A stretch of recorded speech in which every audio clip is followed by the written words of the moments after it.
রাসূল সাল্লাল্লাহু আলাইহি ওয়াসাল্লাম এরকম রাষ্ট্রীয় পর্যায়ে বড় বড় সামাজিক পর্যায়ে এমনকি ফ্যামিলি অ্যাফেয়ার্সের মধ্যে যত বিরোধ লাগতো রাসূল সাল্লাল্লাহু আলাইহি ওয়াসাল্লাম মিলাই দিতেন। আল্লাহু আকবার। ফ্যামিলি কাউন্সিলিং, এজন্য প্রত্যেক ইমাম খতিবদের এই কাউন্সিলিংয়ের উপর ট্রেনিং নেওয়া দরকার।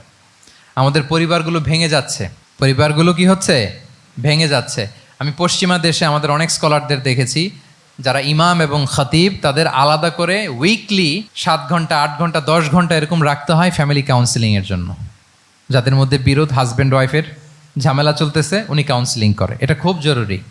আল্লাহ রাসূল সাল্লাল্লাহু আলাইহি ওয়াসাল্লাম এটা করতেন, সাহাবাদের মধ্যে করতেন, ইভেন নিজের স্ত্রীদের মধ্যেও করতেন।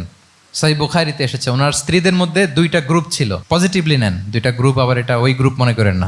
অর্থাৎ মানবিক কারণে সামান্য যে জেলাসি থাকে এক স্ত্রীর সাথে আরেক স্ত্রীর, এটা তো খুব স্বাভাবিক। ওই ওনাদের মধ্যে একসাথে তো অ্যাট এ টাইমে খুব সম্ভবত 9 জন স্ত্রী বেঁচে ছিলেন। হাফসা রাদিয়াল্লাহু তাআলা আনহাকে কেন্দ্র করে একটা গ্রুপ, আয়েশা রাদিয়াল্লাহু তাআলা আনহাকে কেন্দ্র করে একটা গ্রুপ। তাদের মধ্যে অনেক কথাবার্তা, কিছু মানবিক কারণে যেগুলো হয়, এটা কিন্তু ছিল। রাসূল সাল্লাল্লাহু আলাইহি ওয়াসাল্লাম প্রায় ওনাদেরকে নিয়ে বসে এগুলো রিজলভ করে দিতেন। ওনার নিজের কন্যা ফাতেমা রাদিয়াল্লাহু তাআলা আনহার সাথে আলী রাদিয়াল্লাহু তাআলা আনহার যদি মনোমালিন্যের ঘটনা ঘটতো, এগুলো উনি রিজলভ করে দিতেন। এবং খুব কাছাকাছি ছিল কিন্তু ঘর। যারা মদিনায় মাআরিদুস সিরান নাবাবিয়া ওগুলোতে গিয়েছেন, দেখবেন যে রাসূল সাল্লাল্লাহু আলাইহি ওয়াসাল্লামের ঘরের পাশেই অন্যান্য স্ত্রীদের ঘরগুলো একটার পর একটা, পাশেই ফাতেমা রাদিয়াল্লাহু তাআলা আনহার ঘর। একবার তিনি দুপুরবেলা ফাতেমা রাদিয়াল্লাহু তাআলা আনহার ঘরে গেলেন, যে দেখেন যে ঘরে আলী রাদিয়াল্লাহু তাআলা আনহু নেই। তো জিজ্ঞেস করলেন যে আইনা ইবনু আম্মি, কোথায় আলী কোথায়? তো বললেন যে কানা বাইনি ওয়া বাইনাহু শাই, আমাদের মধ্যে একটু ঝগড়াঝাটি হয়েছে আর কি, মনোমালিন্য হয়েছে। ফাগাদাবানি, উনি একটু রেগে গেছেন আমার উপর। ফাখারাজা ফালাম ইয়াকিল ইনদি, প্রত্যেকদিন খাওয়ার পরে তো এখানেই কাইলুলা করে, আজকার ঘরে কাইলুলা করে নাই, কই যেন চলে গেছে। তো কোথায় গেল? রাসূল সাল্লাল্লাহু আলাইহি ওয়াসাল্লাম লোক পাঠালো, খুঁজে দেখো আলী কোথায়। আলী রাদিয়াল্লাহু তাআলা আনহু উনি মনের কষ্ট নিয়ে মসজিদে নববীর মধ্যে শুয়ে আছেন। তো রাসূল সাল্লাল্লাহু আলাইহি ওয়াসাল্লাম খুঁজতে খুঁজতে মসজিদে নববীর ভেতরে গেলেন, দেখলেন যে উনি যে শুয়ে আছে, ওনার গায়ের জামাটা একপাশে পড়ে আছে আর বালুর মধ্যে ওনার শরীর পড়ে আছে। তো উনি ডাকলেন, কুম ইয়া আবা তুরাব, কুম ইয়া আবা তুরাব, হে বালির বাবা আলী, বালির বাবা আলী ওঠো ওঠো। মজা করে বললেন যে ইয়া আবা তুরাব, যেহেতু বালি লেগে আছে গায়ে, বালির বাবা আলী ওঠো। ওখান থেকে ধরে এনে ফাতেমা রাদিয়াল্লাহু তাআলা আনহার কাছে নিয়ে আসে, দুইজনকে পাশে বসিয়ে এই যে আবার মিটমাট। এটা ছিল রাসূল সাল্লাল্লাহু আলাইহি ওয়াসাল্লামের ডেইলি বেসিসে একটা অ্যাক্টিভিটি। কনফ্লিক্ট তিনি রিজলভ করে দিতেন। সহিহ বুখারীতে একটা অধ্যায় আছে, কিতাবুস সুলহি ফিল বুখারীতে আছে কিতাবুস সুলহ, এটার নাম, অধ্যায়টার নাম হচ্ছে কিতাবুস সুলহ, মানে মীমাংসা করে দেওয়ার অধ্যায়। একটা পরিচ্ছেদ আছে, পরিচ্ছেদের নাম হচ্ছে বাবু কওলিল ইমামি লি আসহাবিহি ইযহাবু বিনা নুসলিহ বাইনাহুম। রাসূল সাল্লাল্লাহু আলাইহি ওয়াসাল্লাম প্রায় বলতেন যে আমাকে নিয়ে যাও, আমি মিলাই দিব। ঝগড়া ঝাঁটি মারামারির কথা শুনলে রাসূল সাল্লাল্লাহু আলাইহি ওয়াসাল্লামের বিখ্যাত ডায়লগ এটা। উনি বলতেন, আরে ঝগড়া, ইযহাবু বিনা, আমি আসি না, আমারে নিয়ে যাও, আমি মিলাই দিব। আমাকে নিয়ে যাও, আমি সংশোধন করে দিব। আল্লাহু আকবার। ইসলাম যেখানে দিন হয় রাত হয়, পৃথিবীর যেখানে দিন রাত্রি সংঘটিত হয়, সব জায়গায় পৌঁছবে। এমন কোনো কাঁচা ঘর, পাকা ঘর, কোনো জঙ্গল, কোনো পাহাড়, কোনো ভূখণ্ড, এই পৃথিবীতে কোনো এমন কোনো জনপদ থাকবে না যেখানে ইসলামের বাণী পৌঁছবে না। সব জায়গায় পৌঁছে যাবে। আল্লাহু আকবার। আনস্টপেবল, হ্যাভিং আনবিলিভেবল সাবর। কোনো কিছু রাসূল সাল্লাল্লাহু আলাইহি ওয়াসাল্লামকে থামাতে পারে নাই। পেরেছে? বলেন, পেরেছে কেউ থামাতে? ছোটবেলা থেকে স্ট্রাগল করে একটার পর একটা স্ট্রাগল ফেস করে বড় হয়েছেন। জন্মের আগেই তো ওনার পিতাকে আল্লাহ তাআলা উঠিয়ে নিলেন। তার মানে বাবাকে নিজ চোখে এই দুনিয়াতে আমাদের প্রিয় নবীজি দেখে যান নাই। আল্লাহ রাসূল সাল্লাল্লাহু আলাইহি ওয়াসাল্লাম ওনার বাবাকে, পিতাকে দেখছেন? দেখেন নাই। ওনাদের আমেনা এবং আব্দুল্লাহ, ওনাদের সংসার ছিল মাত্র সপ্তাহখানেক, 1 সপ্তাহ সংসার। এই সপ্তাহখানেকের সংসারেই আল্লাহ তাআলা রাসূল সাল্লাল্লাহু আলাইহি ওয়াসাল্লামকে ওনার মায়ের পেটে পাঠিয়েছেন। আব্দুল্লাহ চলে গেলেন ব্যবসায়, ফিরে আসার পথে ওখানেই মারা গেলেন, ইয়াসরিবে। তার মানে জন্মের আগেই বাবাকে হারালেন, ইয়াতিম হয়ে দুনিয়াতে আসলেন। এরপরে মাকে হারালেন, এরপরে দাদাকে হারালেন, এরপরে চাচাকে হারালেন। Physically, mentally torture, emotionally traumatise করার যত ধরন আছে কাফিররা করেছে, কোনো কিছু রাসূল সাল্লাল্লাহু আলাইহি ওয়াসাল্লামকে থামাতে পেরেছে? ওনার লাইফ থ্রেট ছিল। হিজরতের রাতে তো আল্লাহ তাআলা বললেন আজই যেতে হবে, না হলে হত্যার ষড়যন্ত্র হচ্ছে, ব্ল্যাক ম্যাজিক করা হয়েছে। রাসূল সাল্লাল্লাহু আলাইহি ওয়াসাল্লাম খাসির মাংস, খাসির যে বাজুর মাংস, এটা পছন্দ করতেন। খাইবারে এক ইহুদি নারী এই খাসির মাংসের মধ্যে বিষ মিশিয়ে, পয়জন দিয়ে রাসূল সাল্লাল্লাহু আলাইহি ওয়াসাল্লামকে খাইয়েছিল হত্যার জন্য, একটার পর একটা। বলেন, রাসূল সাল্লাল্লাহু আলাইহি ওয়াসাল্লামের মিশন থেকে এক চুল পরিমাণ ওনাকে পেছনে নেওয়া গিয়েছে? ডিস্ট্রাকশনকে, ক্যাজুয়ালিটি মিনিমাইজ করবার জন্য ওনার নির্দেশনা থাকতো, খবরদার কোনো নারীর গায়ে হাত তুলো না যুদ্ধের ময়দানে, শিশুর গায়ে হাত তুলো না, কোনো পাদ্রীর গায়ে হাত তুলো না, উপাসনারত যে সন্ন্যাসীরা আছে তাদের গায়ে হাত তুলো না, ওই এলাকার গবাদি পশুগুলোকে মেরো না, গাছপালা ধ্বংস করো না, যারা তোমাদের বিরুদ্ধে তলোয়ার ধরেনি তাদেরকে অ্যাটাক করো না। আল্লাহ আকবার, হোয়াট এ স্ট্র্যাটেজি। এবং যুদ্ধ চলাকালীন সময়ে সব সৈনিককে উনি এক জায়গায় মোতায়েন করতেন না, 5 ভাগে ভাগ করে নিতেন। ডান পাশে মাইমানা, বাম পাশে মাইসারা, সামনে হচ্ছে মুকাদ্দিমাতুল জাইশ, মাঝখানে কালব, পেছনে খালফ। এইভাবে 5টা ব্যাটালিয়নে ভাগ করে তারপরে তিনি যুদ্ধ পরিচালনা করতেন। What a war strategy. বদরের যুদ্ধে যখন পৌঁছলেন মদিনা থেকে 130 কিলোমিটার দূরে, দূরে আফসা দেখা যায়, মরিচিকার মধ্যে দেখা যায় ওই যে মুশরিকরা ওখানে আসছে, কিন্তু তারা কতজন এটা তো বোঝা যায় না। তো কিছু ছেলে এই মরুভূমিতে থাকে, ওদেরকে পানি সরবরাহ করে। এদেরকে রাসূল ইসলাম জিজ্ঞেস করলেন যে কুরাইশরা যে আসছে তারা সংখ্যায় কত, এটা না জানলে তো উনি ওনার ওয়ার স্ট্র্যাটেজি ঠিক করতে পারবেন না, যুদ্ধের কৌশল। তো এরা বলে নাহনু লা নাদরি, আমরা জানি না কত। এখন এটা কিভাবে তিনি বের করবেন, সংখ্যায় তারা কত, এটা তো আমাকে ফাইন্ড আউট করতে হবে। রাসূল ইসলাম বলেন যে ওরা কি খায়, বলে যে প্রতিদিন ওট জবাই করে খায়। তো রাসূল ইসলাম বলেন যে প্রতিদিন কয়টা ওট লাগে, বলে যে ইয়াউমান তিসআন ও ইয়াউমান আশরান, 2 দিন হয়েছে আসছে, তো প্রথম দিন দেখলাম 9টা জবাই করছে, আজকে দেখছি 10টা জবাই করছে।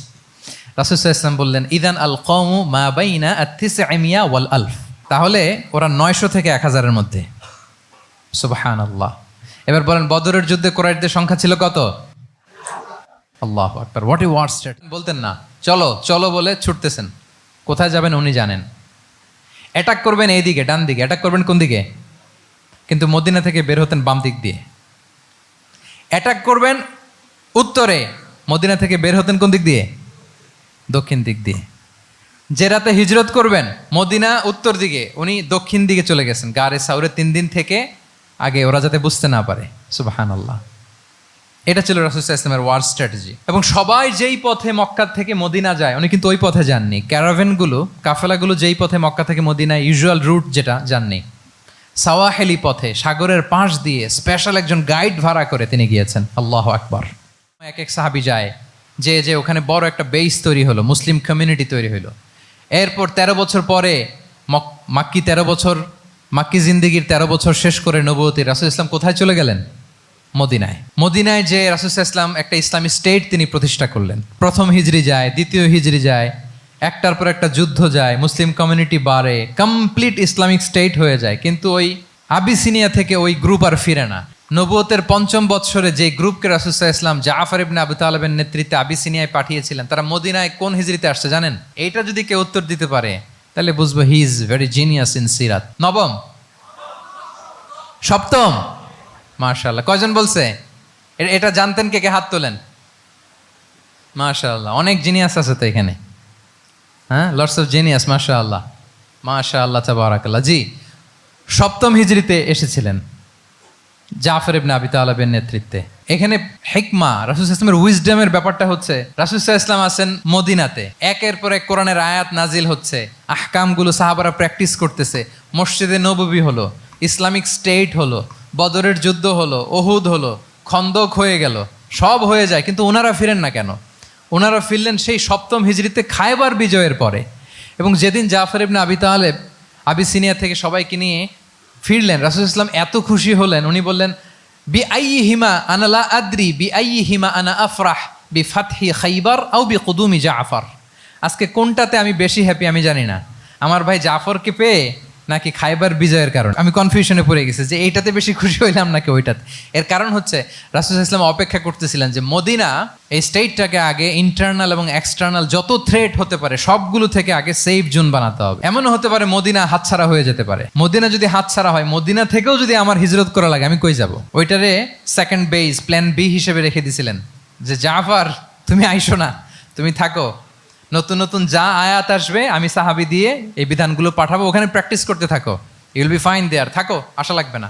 থাকতে থাকতে 7ম হিজরি পর্যন্ত, খন্দকের যুদ্ধের মাধ্যমে যখন কুরাইশদের 20 দাঁত ভেঙে দেওয়া হলো, 7ম হিজরিতে যখন খায়বার দুর্গ বিজয় হয়ে গেল, now Islam came as a regional super power. রাসূল ইসলাম বুঝলেন আর ইন্টারনাল থ্রেটও নাই, এক্সটার্নাল থ্রেটও নাই, এবার আর কোনো টেনশন নাই। জাফর ইবনে আবি তালেবকে চিঠি পাঠালেন, তিনি বিশাল বাহিনী নিয়ে মুসলিমদেরকে নিয়ে তিনি ব্যাক করলেন মদিনাতে। আল্লাহু আকবার। পুরো কোনোদিন রাসূল সাল্লাল্লাহু আলাইহি ওয়াসাল্লাম মানুষের সামনে কাউকে মুনাফিক বলে পরিচয় করিয়ে দেন নাই। মদিনার সোসাইটিতে কেউ জানতো না, বুঝতে পারতো আচরণ মুনাফিকের মতো, কিন্তু রাসূল ইসলাম কখনো বলেন নাই যে ও মুনাফিক। কখনো বলছেন? বলেন নাই। চিন্তা করছেন? আমরা তো কথায় কথায় ফেসবুকে মন মতো না হইলে কি লিখি? বেসড অন অ্যাজাম্পশন, আমার মন মতো হয় নাই ও মুনাফিক। কিন্তু ওহি দ্বারা সুনিশ্চিত হয়েও রাসূল সাল্লাল্লাহু আলাইহি ওয়াসাল্লাম কাউকে মুনাফিক বলে অ্যাড্রেস করেন নাই। আল্লাহু আকবার। কেন করেন নাই? মুসলিম সাহাবারা চটে যাবে, মুনাফিকদেরকে হত্যা করবে। তখন মুশরিকরা, কোরাইশরা, ইহুদিরা কি বলবে? যে মুহাম্মদের অনুসারীরা একে অন্যকে হত্যা করে। কারণ মুনাফিকরা তো অন্য সাহাবীদের মতো তারাও মসজিদে নববীতে এসে রাসূল সাল্লাল্লাহু আলাইহি ওয়াসাল্লামের পেছনে নামাজ পড়তো। অ্যাপারেন্টলি দেখতে তো তারাও মুমিন, দেখতে তারাও কি মুমিন। কখনো রাসূল সাল্লাল্লাহু আলাইহি ওয়াসাল্লাম বলেন না। তবে হুযায়ফা ইবনুল ইয়ামান রাদিয়াল্লাহু তাআলা আনহু নামে একজন সাহাবী, উনি মদিনার গোয়েন্দা বিভাগের প্রধান ছিলেন রাসূল সাল্লাল্লাহু আলাইহি ওয়াসাল্লামের।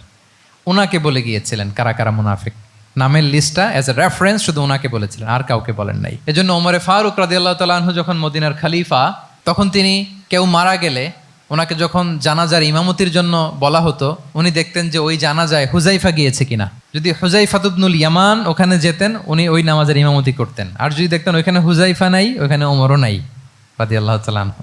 আল্লাহু আকবার। তিনি কৌশলে পাশ কাটিয়ে বলতেন, অন্য কেউ এই নামাজের ইমামতি করে দাও, আমি যাব না। আল্লাহু আকবার।